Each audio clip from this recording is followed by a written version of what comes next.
گستاخ خبردار، ہمیں کم نہ سمجھنا، ہم جانتے گے ظالموں جابر سے نمٹنا، ظالم سے نمٹنا، ظالم سے نمٹنا۔ ہمارا وطن عزیز پاکستان ایک ڈیموکریٹک اسلامک کنٹری ہے۔ اس کا نام ہی ہے اسلامی جمہوریہ پاکستان۔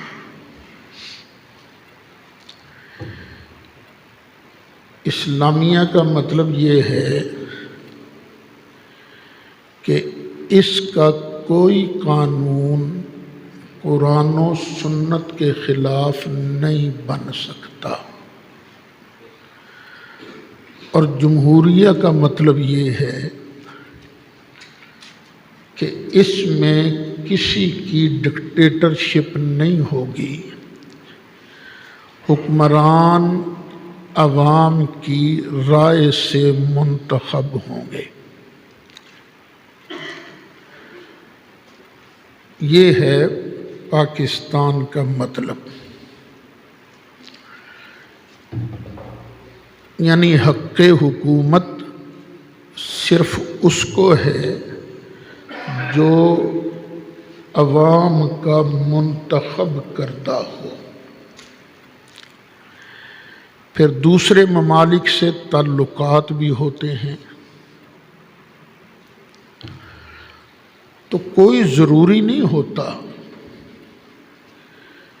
کہ ہم نے ہر ملک کے ساتھ ہی تعلق قائم رکھنا ہے، کوئی ضروری نہیں ہوتا۔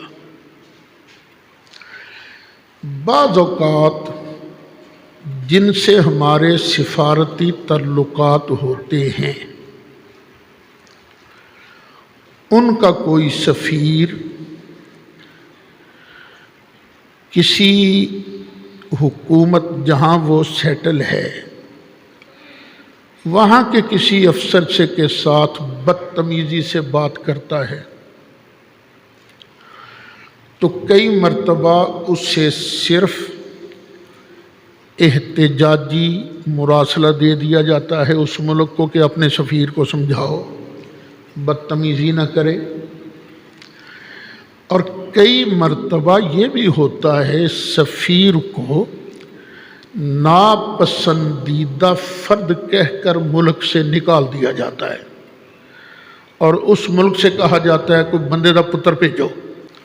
یہ ہوتا انڈیا کے ساتھ کئی مرتبہ ایسے ہوا ہے، انہوں نے ہمارا سفیر نکالا اور ہم نے ان کے سفیر نکالے، کئی مرتبہ ایسے ہوا ہے۔ اور دو ملک ایسے ہیں جن کو پاکستان نے ابھی تک تسلیم نہیں کیا،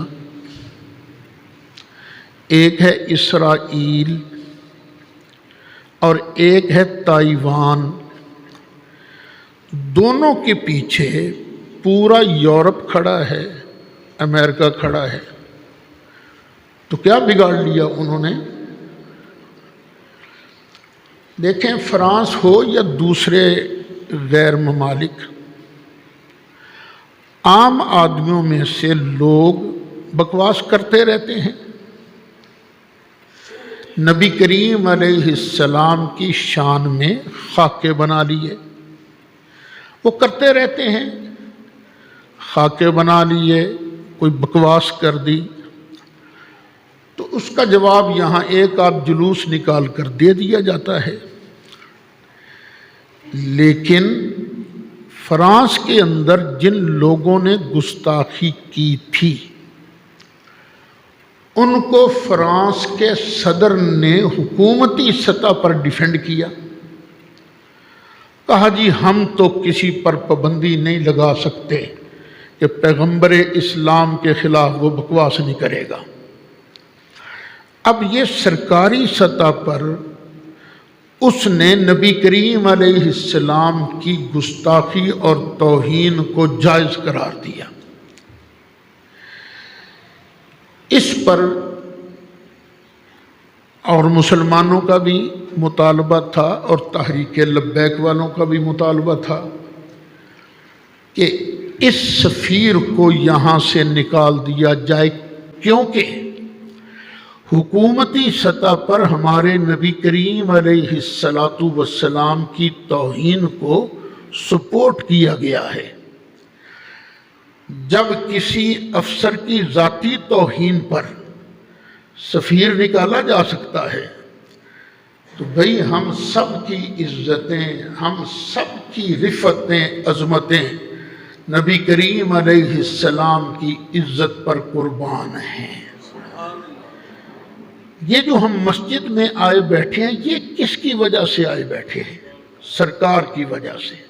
ہم نماز پڑھتے ہیں تو کس کی وجہ سے؟ سرکار کی وجہ سے۔ اللہ نے ہمیں آن کے آرڈر نہیں دیا، اللہ نے جتنے آرڈر دیے ہیں وہ نبی کریم علیہ السلام کے واسطہ اور وسیلہ سے دیے ہیں، تو سرکار کی توہین تو برداشت نہیں ہو سکتی نا۔ تو مطالبہ تو جائز ہے کہ فرانسیسی سفیر کو نکال دیا جائے، سفارتی تعلقات منقطع کر دیے جائیں، لیکن وہ ایک پاگل سا وزیر داخلہ ہے، وہ کہتا ہے نہیں فرانس یورپ کو ہیڈ کر رہا ہے، تو اگر ہم نے فرانس کے ساتھ سفارتی تعلقات منقطع کر لیے تو ہم پر مصیبتیں ٹوٹ پڑیں گی، تو ہون کی تو منو سلوا برسدہ بھی ہے۔ اب بھی تو تمہاری حکومت کی وجہ سے لوگ پستے جا رہے ہیں، اتنی شدید مہنگائی تو ان کی پابندیوں کے دور میں نہیں ہوئی، پہلے بھی ہم پر سینکشن لگتی رہی ہیں، پابندیاں لگتی رہی ہیں، اتنا برا حال تو کبھی نہیں ہوا۔ یہ برا حال اس وجہ سے بھی ہو رہا ہے کہ حکمران بھی نااہل ہیں، ان کو پتہ ہی نہیں کہ کیسے گورنمنٹ کرنی ہے، کیسے گورننس کرنی ہے۔ ایک تو یہ انتہائی نکمے نااہل ہیں، دوسرا نبی کریم علیہ السلام کی توہین کو ٹھنڈے پیٹوں برداشت کر رہے ہیں۔ عذاب الہی بھی تو آتا ہے نا، غلطی ایک بندہ کرتا ہے بھگتنی سب کو پڑتی ہے، تو ان کا مطالبہ تو غلط نہیں، طریقہ کار سے اختلاف ہو سکتا ہے، روڈ بلاک نہیں کرنے چاہیے، لوگوں کو تنگی نہیں ہونی چاہیے، لیکن مطالبہ بالکل ٹھیک ہے۔ تو ہم بھی اس مطالبہ کی تائید کرتے ہیں اور حکومت سے مطالبہ کرتے ہیں کہ ان پر تشدد کی کارروائیاں فوری طور پر بند کی جائیں۔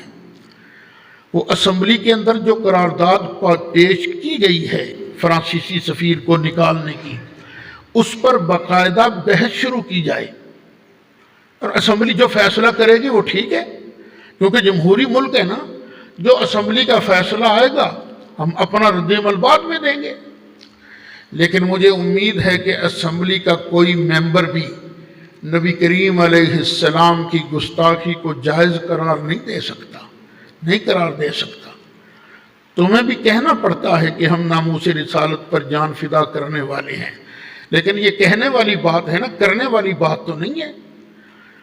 تو ایک تو جو کل عدم کا دم چھلا لگا دیا گیا ہے نا تحریک کے ساتھ، اس کل عدم کو ختم کرو، ایک۔ دوسرا، جتنے لوگوں پر 4 شیڈول نافذ ہیں ان سب سے 4 شیڈول ہٹایا جائے۔ تیسرا، تحریک لبیک کے قائد حافظ سعد رضوی کو گرفتار جو کیا گیا ہے ناجائز ہے یہ، اگرچہ ہم ان کی پارٹی کے ممبر نہیں ہیں، لیکن ظلم تو ہے نا کسی کو ناجائز پکڑنا۔ ہائی کورٹ نے جب ان کو بے گناہ قرار دے کر ان کو رہا کرنے کا حکم دیا گیا تھا، تو راتوں رات چند ججوں کو بلا کر یہ ان کے خلاف فیصلہ کیوں کروایا گیا؟ ان کو رہا کیا جائے۔ تمہیں جب ضرورت پڑتی ہے ان کو جیل سے نکال کر اسلام آباد بلا کر ان کے ساتھ مذاکرات کرتے ہو، اس وقت تمہیں کل عدم یاد نہیں آتا؟ اس وقت تمہیں دہشت گرد تنظیم یاد نہیں آتی؟ تو تمہیں اس وقت یاد آ رہا ہے؟ ان سب کو رہا کرو۔